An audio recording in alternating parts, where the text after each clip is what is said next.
வருகின்ற செப்டம்பர் 2025 19 புரட்டாசி 3 அன்று வெள்ளிக்கிழமை பிரதோஷ நாள் வரவிருக்கிறது. புரட்டாசி வெள்ளி மற்றும் பிரதோஷம் இரண்டும் தனித்தனியாக மிகவும் முக்கியமான சிறப்பான சாஸ்திர சம்பிரதாய நாளாக உள்ளது. ஆனால் இரண்டும் ஒரே நாளில் சேர்ந்தால் அதற்கு மிகுந்த ஆன்மீகப் பலன் உண்டு என்று பண்டிதர்கள் கூறுகின்றனர்.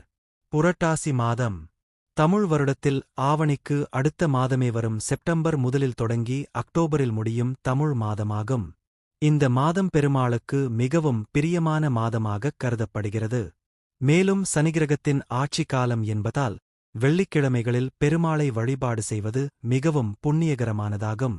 புரட்டாசி வெள்ளிக்கிழமை விரதம் இருந்து திருவேங்கடமுடையான் என்று அழைக்கப்படும் திருப்பதி வெங்கடேசப் பெருமாளுக்கும் வீட்டில் வைத்திருக்கும் பெருமாள் சிலைக்கும் மலர், துளசி, இனிப்புகள் சமர்ப்பித்து ஆராதனை செய்து புரட்டாசி வெள்ளியில் வெங்கடேசப் பெருமாளை மனம் குளிர செய்து அவரின் ஆசியை பக்தர்கள் பெறுவார்கள்.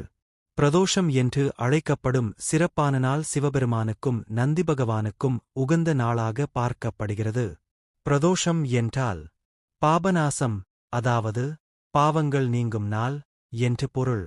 சந்திர மாதத்தின் திரையோதசி திதை அன்று பகலின் இறுதி பகுதியான சூரிய அஸ்தமனத்திற்கு பிறகு வரும் 1.5 மணி நேரம் பிரதோஷ காலமாகும். அந்நேரத்தில் சிவபெருமான் நந்தி மீதமர்ந்து தேவியுடன் திருவிளையாடுவார் என்று புராணங்கள் கூறுகின்றன. அந்த நேரத்தில் சிவனைத் தரிசித்து அபிஷேகம், தீபம், ஆராதனை செய்தால் பாவங்கள் அனைத்தும் நீங்கி இறையருள் கிடைக்கும் என்றும் கூறப்படுகிறது. புரட்டாசி வெள்ளியும் பிரதோஷமும் ஒரே நாளில் வரும்போது இது ஒரு அரிதான மற்றும் அதிசய ஆன்மீக யோகமாக பார்க்கப்படுகிறது.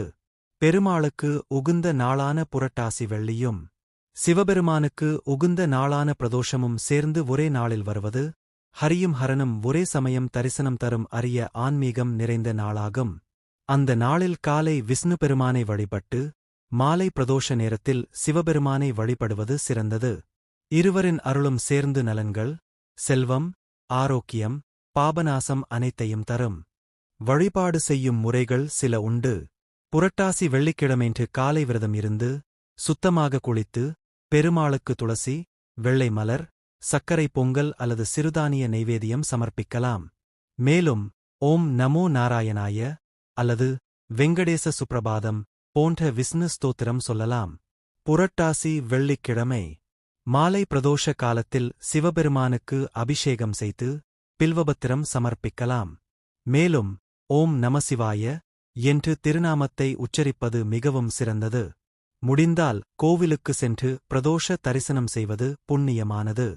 சுருக்கமாகச் சொன்னால் புரட்டாசி வெள்ளிக்கிழமையில் பிரதோஷம் என்பது விஷ்ணுவும் சிவனும் ஒரே நாளில் தனித்தனியாக ஆராதிக்கப்படும் அரிய தெய்வீக நாளாகும்.